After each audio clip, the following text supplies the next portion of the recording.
Welcome back everyone, happy Tuesday. It's Tutorial Tuesday today. Yes, the broomstick lace tutorial, finally here. So I got a lot of comments that people can't not start off without a pattern. And I understand that. And again, that's my mathematical mind, I can figure it out. So my finished scarf is like 6.5 inches in width by 72 inches in length. And it is done in 100% mulberry silk, so it will stretch and give because that's the nature of mulberry silk. So for this scarf, I did 7 repeats. 7, I call them whoop-de-woos, little loops. 1, 2, 3, 4, 5, 6, 7. You can make your scarf wider or narrower. And I also use 6 loops per each little whoop-de-woo. Okay? You can use 5. You can use 7 if you're going to use a lace weight and you want more loops or whatever. There's no crochet police out there that's going to say you're doing it wrong. So with that in mind, well, there's my knitting skills. Yeah, knitting coming back out, and here I'm doing a crochet tutorial. Come on, Christine, get it right. I chained 43. How did I get that number? Because if I'm doing 7 little repeats of these loops and having 6 loops, 6 times 7 is 42. So there again, that knitting coming back, I chained 1 extra and then I started a foundation row. So I used for the VJ fibers, that's what it is. The yarn is called Serenade, but the colorway is Sandalwood that I purchased. I used a 4mm hook. The dowel rod that I stole from the contraption for winding up yarn is 5/8 in diameter to get what I got. So I hope this gives you a little bit better understanding because, like I said, you can add more chains. So say if you want to do 5 loops and you want to have almost an 8-inch wide scarf, figure out how that's going to play out. So say if it's almost 8 inches and you're doing 5 and you need 10 repeats to get it to 8 inches, you would cast on 50. 5 times 10 is 50, and then add another chain onto that. All right, let's get started. Now I did have a lot of footage from the other scenes, and I did try to edit them, both my husband and I, but I grabbed some yarn that I used for my friend's hat, and we're going to show it to you here. So first off, you start off with a slip stitch.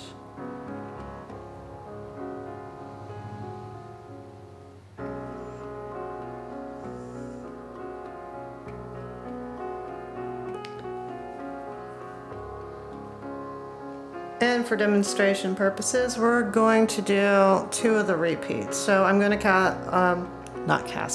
chain 13. So there's 1, 2, 3, 4, 5, 6, 7, 8, 9, 10, 11, 12, 13. So I have 13 here. So now what I'm going to do is go to the next chain and go and do my first single crochet for my foundation row.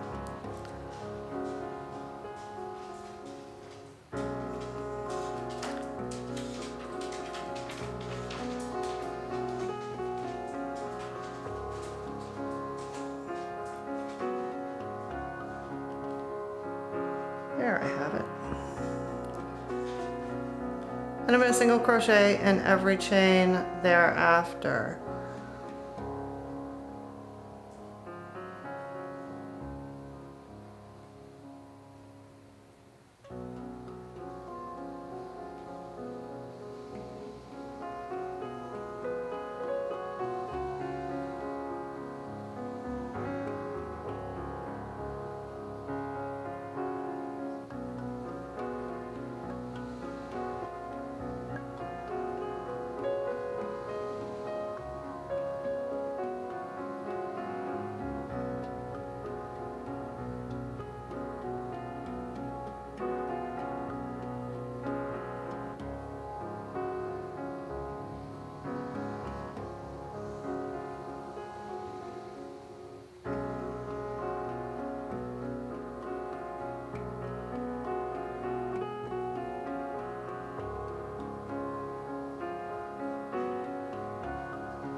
All right.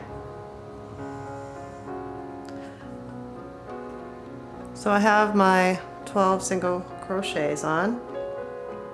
And this also is good if you want to try to find out your gauge and how wide and how tall this stitch will come out before starting a whole big project. So you pull up the loop, and this is where the dowel rod starts coming in.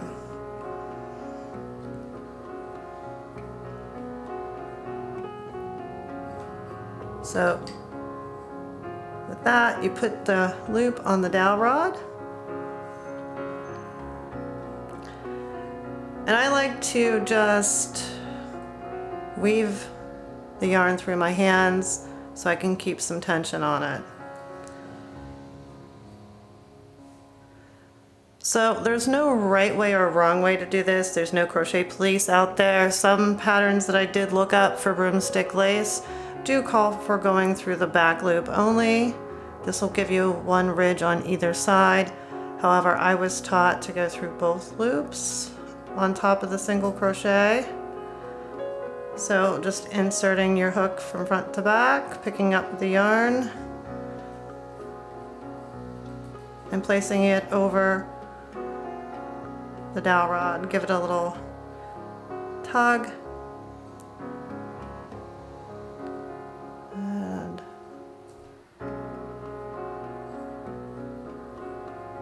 onward hoe from there.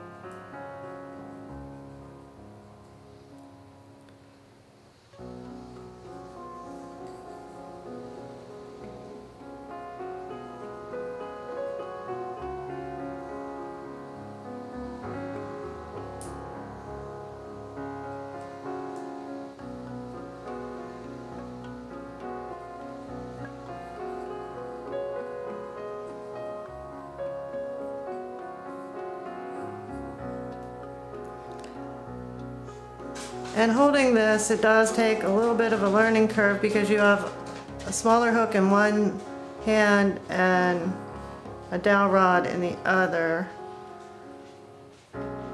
Some patterns also call for a large knitting needle you can use to do this.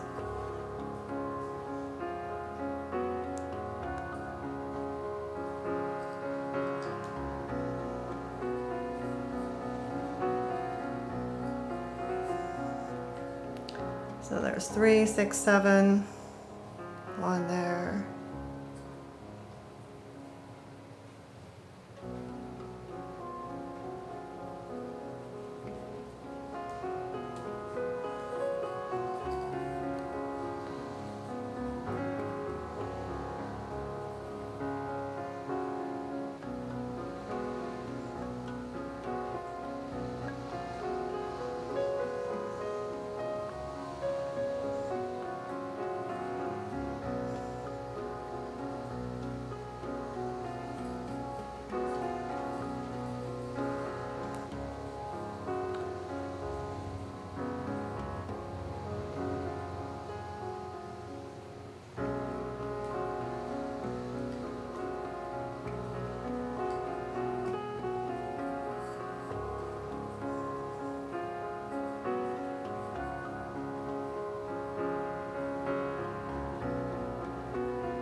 So now I have 2, 4, 6, 2, 4, 6.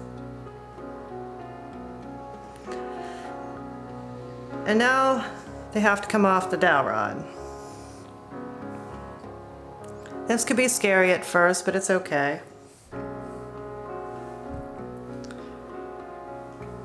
So what we're gonna do now is take the first 6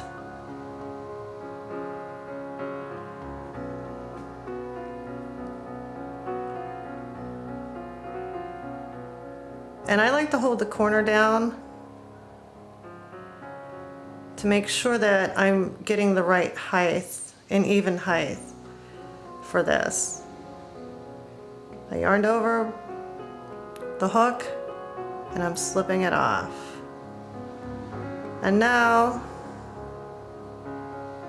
that slip stitch does not count as the first single crochet. So now I need to single crochet 6 times into the center of my little, as I call it, whoop-de-woo. So there's 1,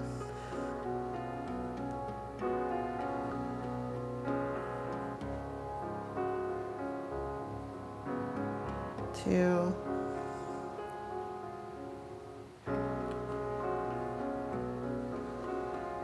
3, 4,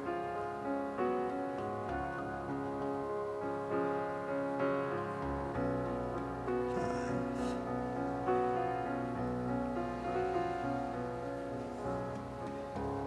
and 6.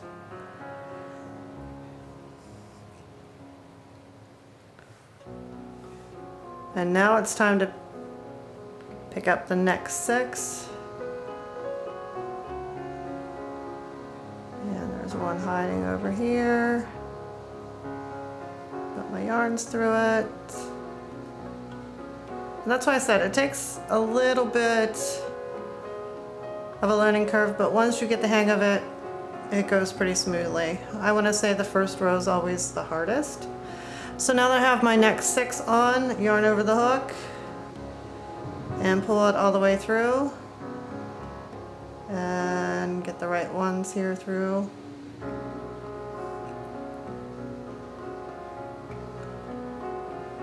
This first one's being a little bugger. Okay. Now with the second and the remaining throughout your row, you don't need to do a slip stitch. This counts as your first single crochet.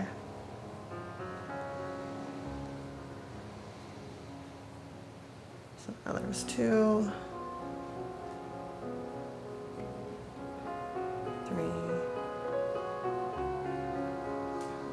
Oh, that doesn't look right. What did I do here?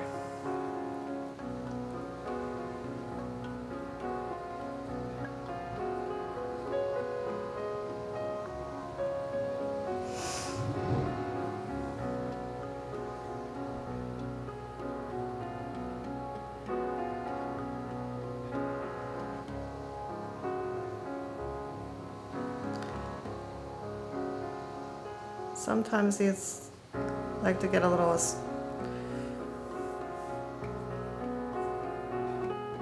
You would think after all that 72-inch scarf that I'd be all right with this.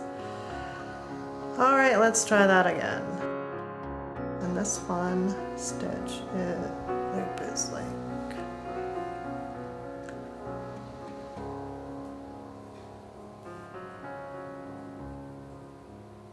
giving me growing pains here. All right.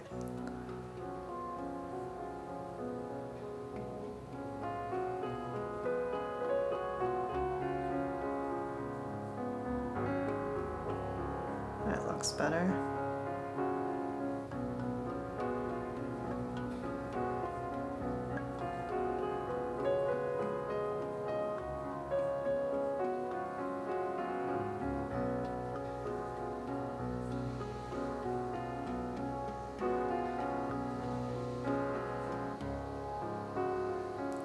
So 1, 2, 3, 4, 5, and the first one is 6.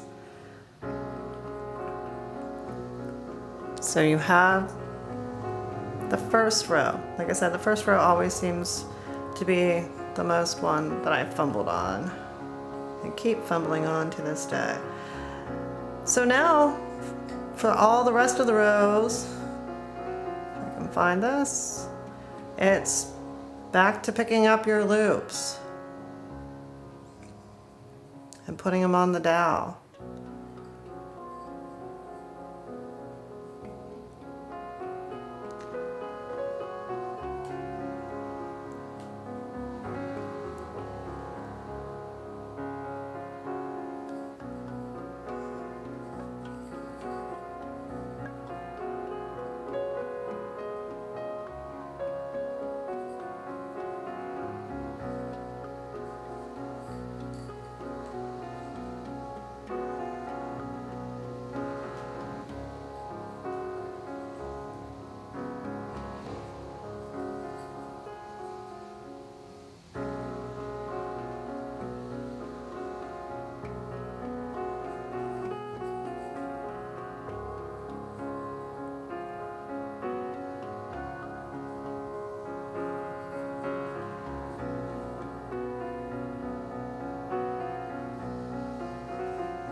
That last one was a little bugger.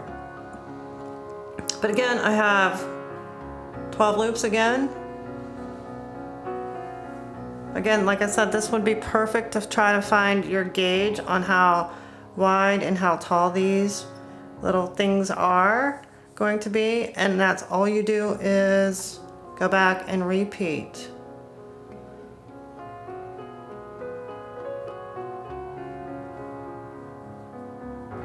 Again, give it a little attention to make sure that this one stays the same height. Give it a good slip stitch. And start your single crochets.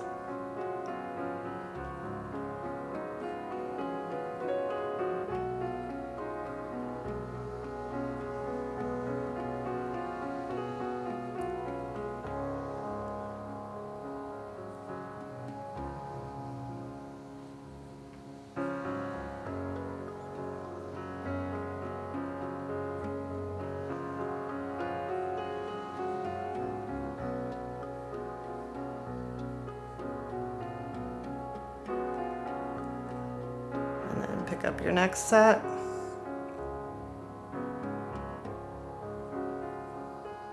Again, no slip knot needed for this one. That's your first single crochet.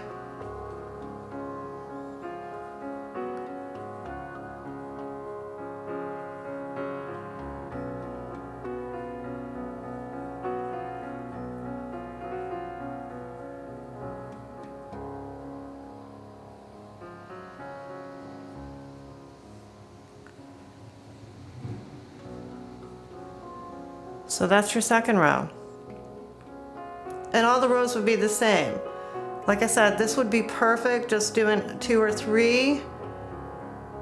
So that way here you can measure width and height. So in case you want to make a scarf. And that's how I figured out how many I needed for the yarn that I was using. Now, when you get to exhausting your yarn, all I did to finish it off was instead of pulling up my loops once I got it to that 70, well, it was near 72 inches, is I just single crocheted another row and was done with it. And that's how I finished it off. All right, so because I pick up both of the top loops of the single crochet, I do have a difference from front to back, and I want to show you this. That would be the front, and this is the back, and you can see that I have ridges here. Now if you only pick up the back loop, you would have a ridge on both sides. There's no right way or wrong way, or there's no crochet police. If there is, I'm guilty as charged to do this. That's the way I was taught, and I roll with it that way. So I hope you guys try it out. I hope you guys like this tutorial. I tried my best to showcase everything or try to get it as correct as possible. Like I said, again, front and back. There's a little bit of difference in the patterning, but it's pretty straightforward, just going back and forth. So I hope you guys try it out. As always, please like, subscribe, hit the bell to be notified for when I post a new video, and I'll see you on the next one. Peace. A special shout out and a thank you to the newest Patreons. Thanks so much.